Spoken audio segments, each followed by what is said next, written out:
G'day peeps, today I bring to you a meme from 2009, one of which is going to be making a guest presence in a future video of mine, which is in the works. Don't know when it's going to be released, but at least now you know.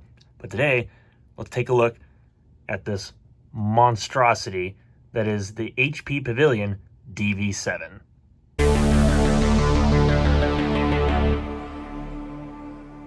So the machine I bring to you today is the HP Pavilion dv7-1245dx. It features AMD's Radeon 64 X2 mobile processor, and it came brand new with 4 gigabytes of RAM.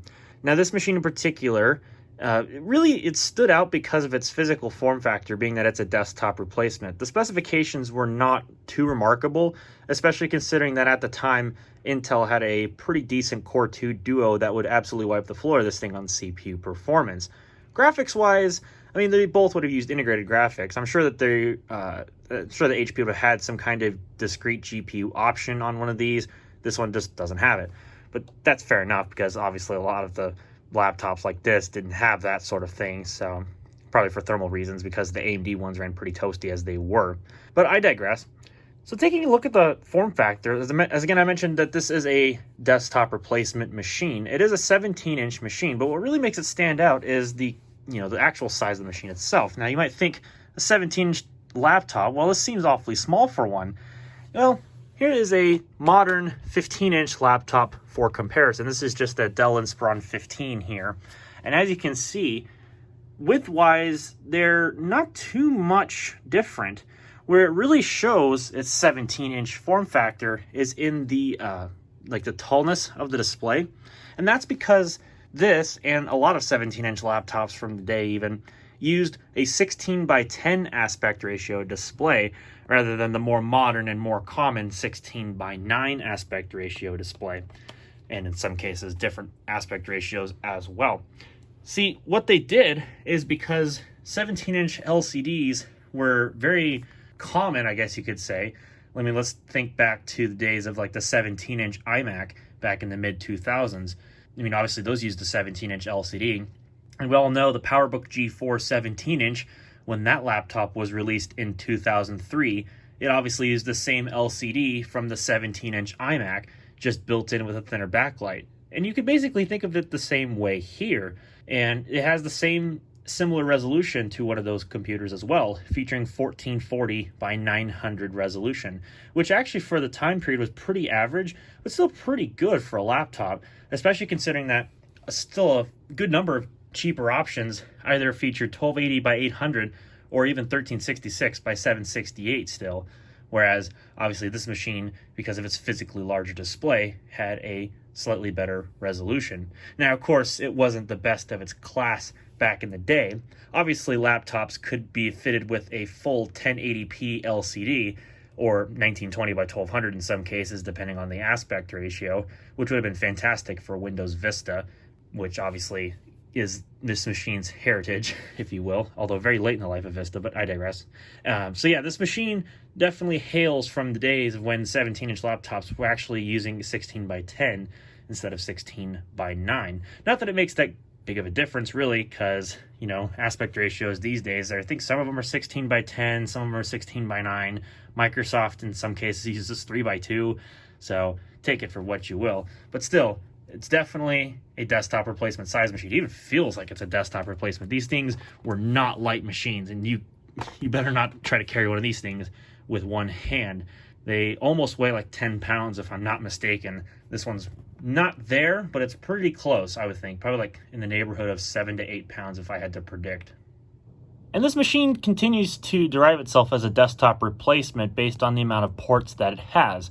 Starting from the left, as you can see, we've got a Kensington lock, we've got VGA, we have HP's proprietary expansion port 3 connector, which I don't have one of those docks, but that is what it would have connected to. It would have given you some additional ports on an additional device that would plug into that port. And I believe it would also provide power to the laptop as well if you had a big enough AC adapter. Now, as far as I know with this particular unit, it does not have gigabit Ethernet on the motherboard.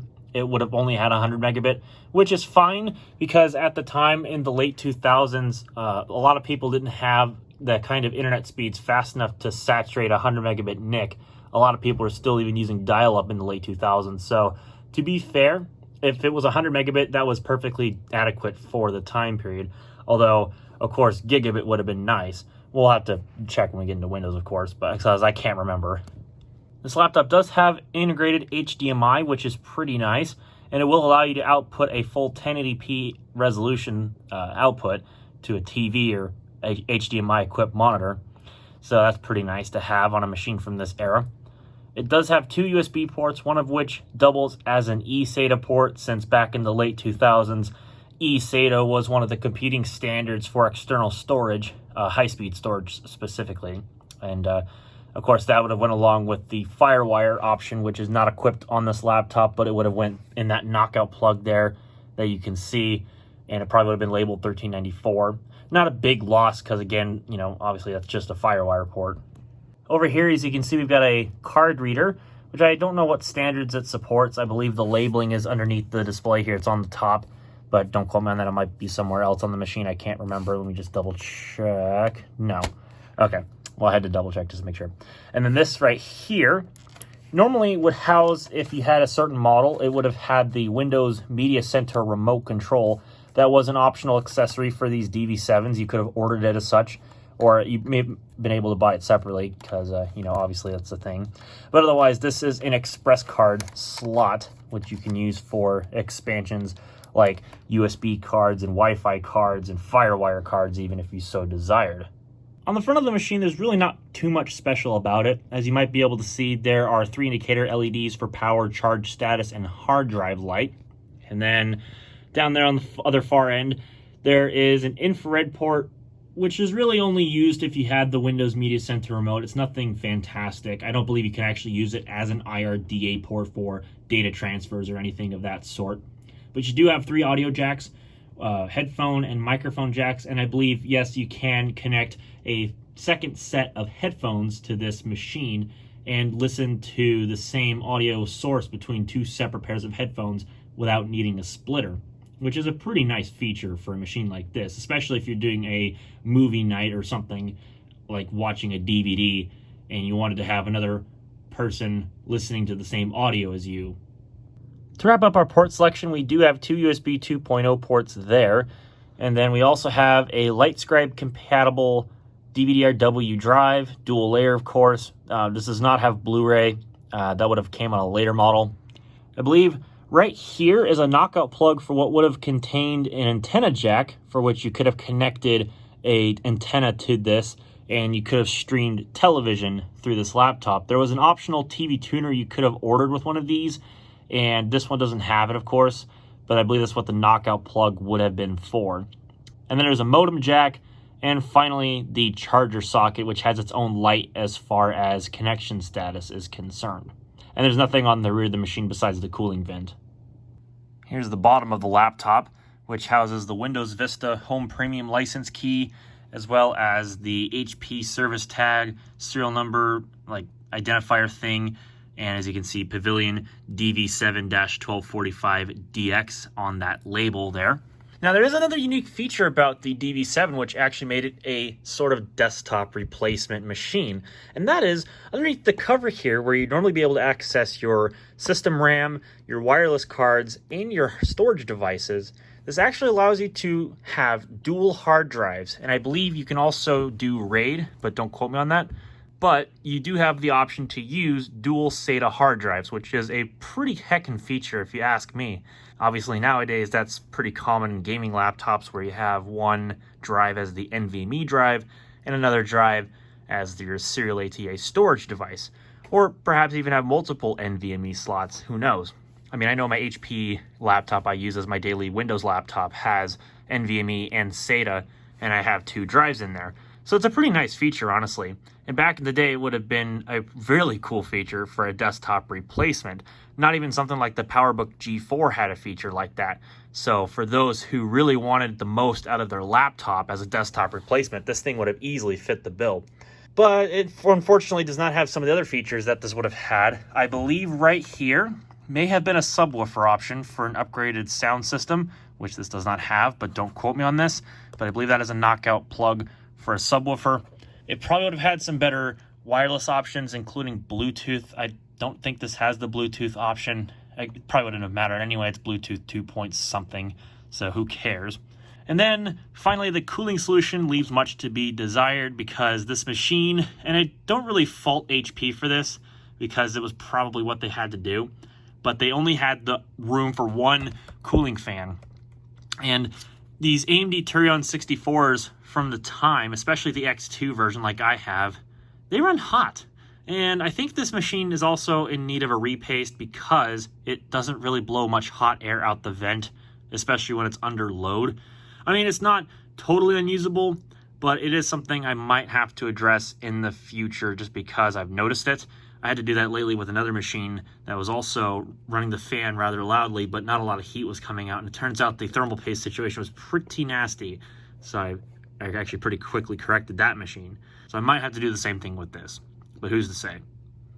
Here is the Behemoth 17-inch Bright Focal new LCD screen for NV173FHM-N44 NV173FHM-N. Jesus, that's so loud.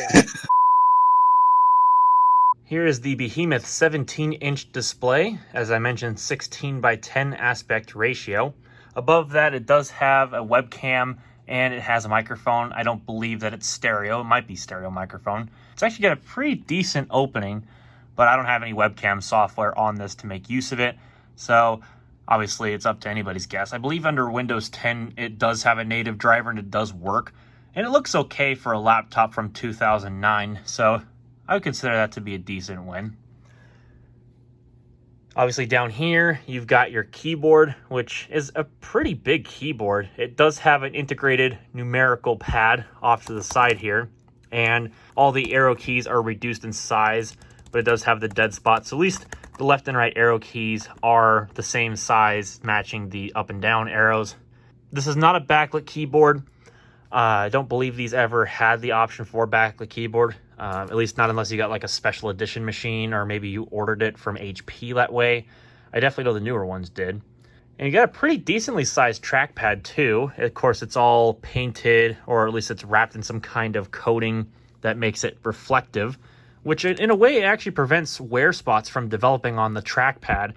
Not like it would really matter on this machine anyway. It looks pretty good. Same thing with the rest of the keyboard. I don't know what it is about these HP keyboards from the late 2000s, but they just don't really seem, at least these particular versions, they don't really show a lot of the wear that they accumulate.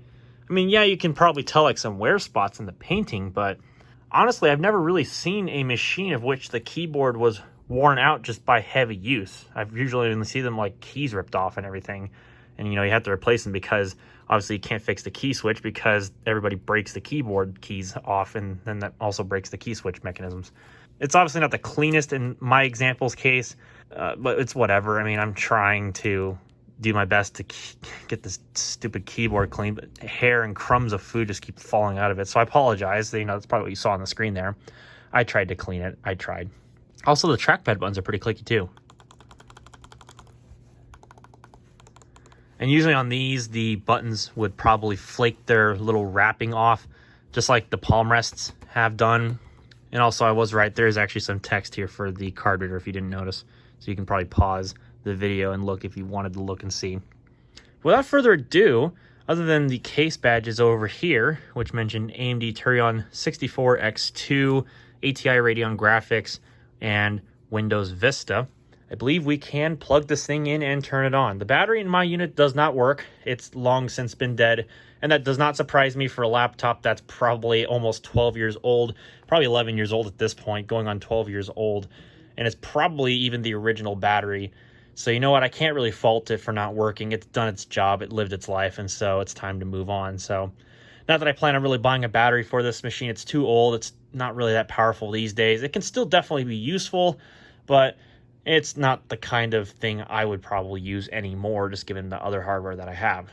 So, why don't you say we fire it up?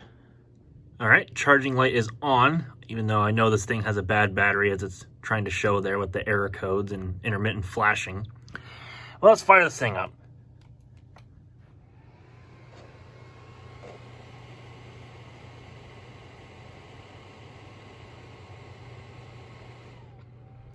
can definitely hear the cooling fan of this sucker. It ain't subtle. And yes, always, as I say in my videos, please forgive the mess. It'll definitely improve, at least after this video. As you can see, we're starting up the Oh No operating system, you know, good old Windows Vista. And yes, this machine definitely came new with 4 gigabytes of RAM, which was definitely a good thing. Definitely helped to keep this machine going. They could have definitely shipped it with like 3 gigs or something else, but it's good they gave it 4 gigs. That actually helped out a lot with this machine's longevity. In fact, you could still run like Windows 10 on it today, even if you wanted to. Don't know why you would, but you could.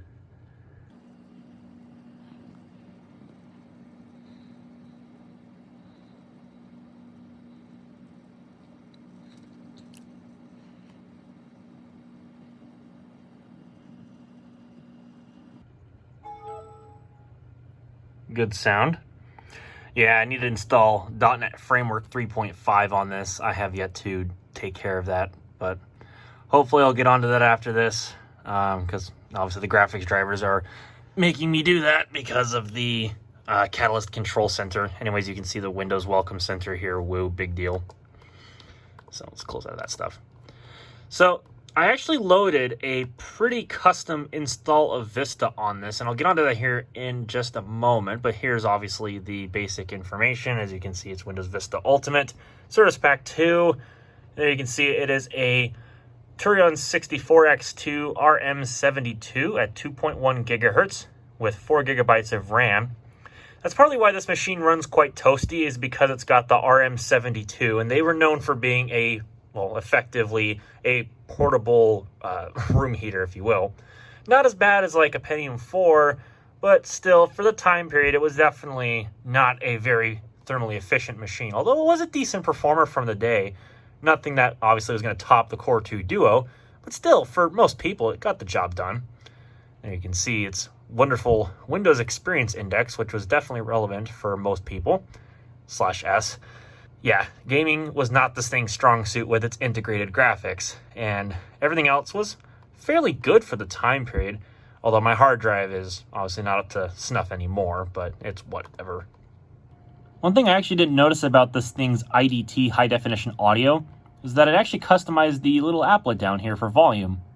You can see it actually shows an HP laptop putting audio out the speakers, so that's pretty nifty. I don't know if it does that for other devices in the mixer. I suppose we can take a look. No, it just shows Windows sounds. Interesting, because I thought that maybe there'd be some extra personalization in there. But hey, even then, that's still pretty cool. Better than the Windows default one. And some of the other software includes some tray icons like the Light Scribe control panel, and the IDT audio has its own control panel. And you can also go into its control panel from the taskbar system tray icon.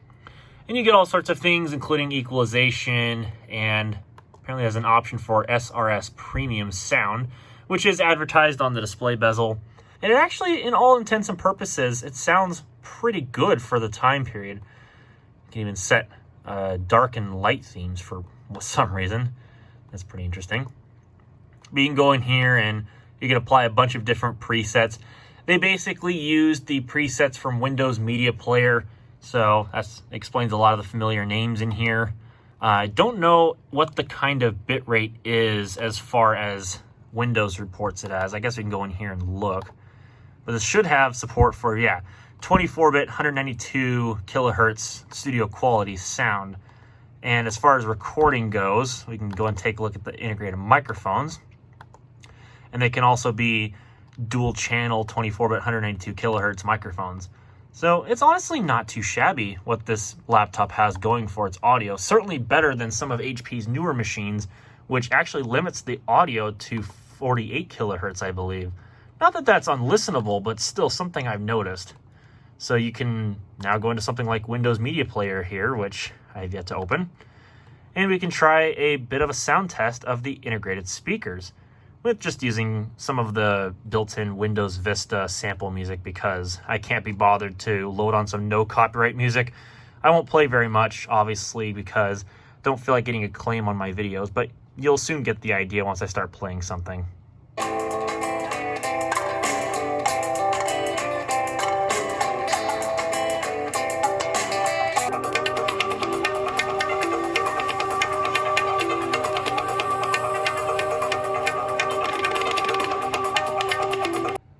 using one of the sample videos, you can kind of get an idea as to the LCD's quality. It's actually pretty good.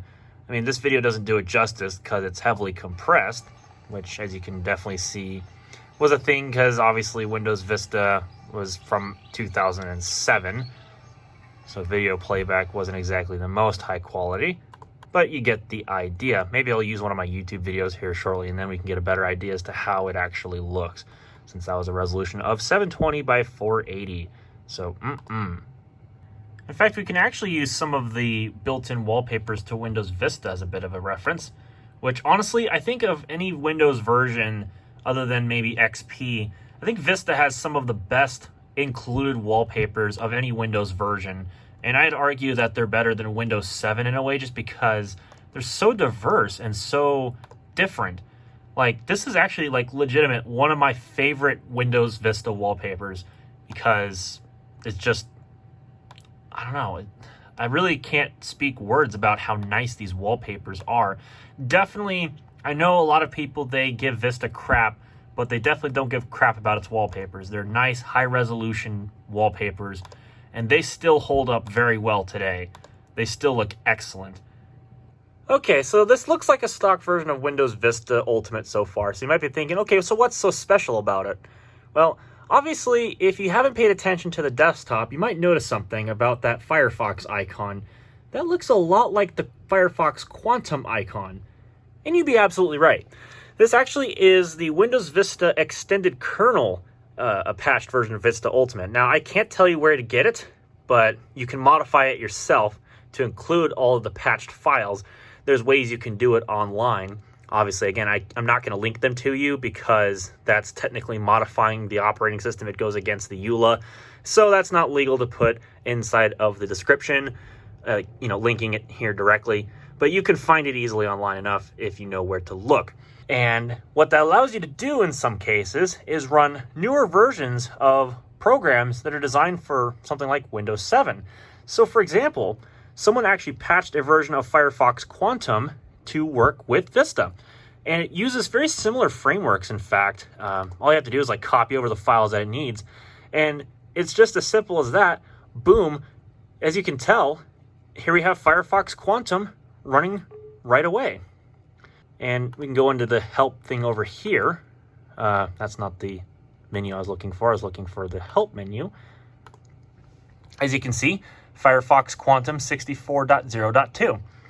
Now, this is only available on 64-bit Windows, which is great because this is a 64-bit computer. And obviously, I'm sure 32-bit will come eventually. But for right now, it's 64-bit only. But what that means is you can load a site like YouTube. And I know that Firefox 52.9.0 ESR is still a decently supported browser, but 64 is significantly newer and uses a much better rendering engine. So it's actually great because you can still use a modern supported version of YouTube. So that allows us to, in this case very slowly, because this is not exactly a fast computer by any stretch of the imagination these days, watch a YouTube video. So let me go pull one up right now from my channel. These old machines are just cool. So let's get into it.